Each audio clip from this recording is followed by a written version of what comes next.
السلام علیکم اور بہت شکریہ، لیکن یہ بہت بڑی ذمہ داری مجھے محسوس ہو رہی ہے کہ صرف سطحی علمیت رکھنے کے باوجود مجھے یہاں پہ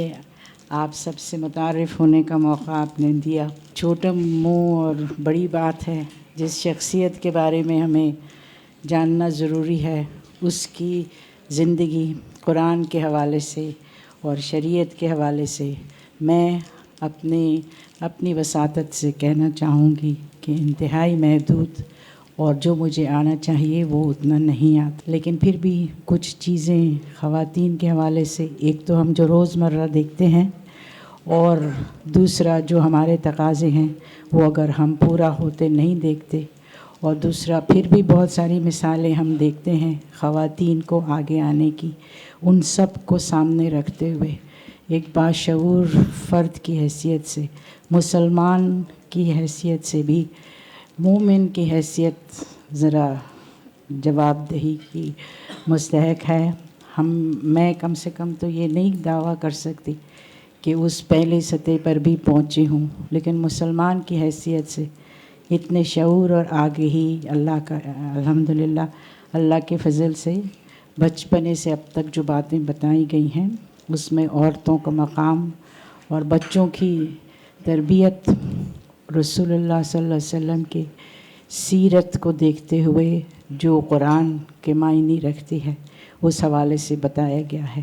اگر بچوں کو دیکھا جائے تو سب حضور صلی اللہ علیہ وسلم سب سے زیادہ بچوں پر بھی شفیق تھے، مہربان تھے، رحم دل تو پوری امت کے لیے تھے، جس کو جانتے تھے اس کے لیے بھی، لیکن خصوصی طور پر آپ خوش ہوتے تھے جب آپ بچوں کو دیکھتے تھے۔ بہت مثالیں ہیں جب آپ ان سے پیار بھی کرتے رہے، ان کو چھوٹے چھوٹے تحفے بھی دیتے رہے، اور اگر ان کو کھیلتا دیکھتے تو آپ خوش ہوتے۔ یہ چیز ہم نے نہ صرف ان کے گھر میں دیکھی بلکہ ہم نے ان کو آتے جاتے مسجد کے راستے پر بھی ایسا ہوتے ہم نے سنا، اور ان تحریروں میں پڑھا جو ہم تک پہنچی ہیں۔ ہمارے لیے یہ ضروری ہے کہ ہم بچوں کی صحیح تربیت کریں قرآن اور سنت کے حوالے سے، جس میں دنیاوی تعلیم کے علاوہ مذہبی تعلیم بھی شامل ہو، اور سب سے پہلا درس ان کو کلمے کے بعد اللہ تعالیٰ کی وحدت اور اس کے ساتھ ساتھ نماز کو قائم کرنے کے بتایا گیا ہے۔ دوسرا یہ کہ خصوصی طور پر یتیموں کے حوالے سے ہم پر لازم ہے بہت ساری ذمہ داریاں جو ہمیں جاننا چاہیے۔ عورتوں کے مقام کی حیثیت سے ہم جانتے ہیں کہ آپ صلی اللہ علیہ وسلم نے عورت کو بہت زیادہ اہمیت دی اس زمانے میں جب کہ ان کو زندہ درگور کر دیا جاتا تھا۔ ایسے معاشرے میں جہاں پر نہ صرف بیرا روی ہو، لا قانونیت ہو، بلکہ ٹرائبل کلچر کو سامنے رکھتے ہوئے وہ تقاضے جن کو ان لوگوں کے سامنے سے ہٹانا اور کسی اور کو اس کی جگہ دینا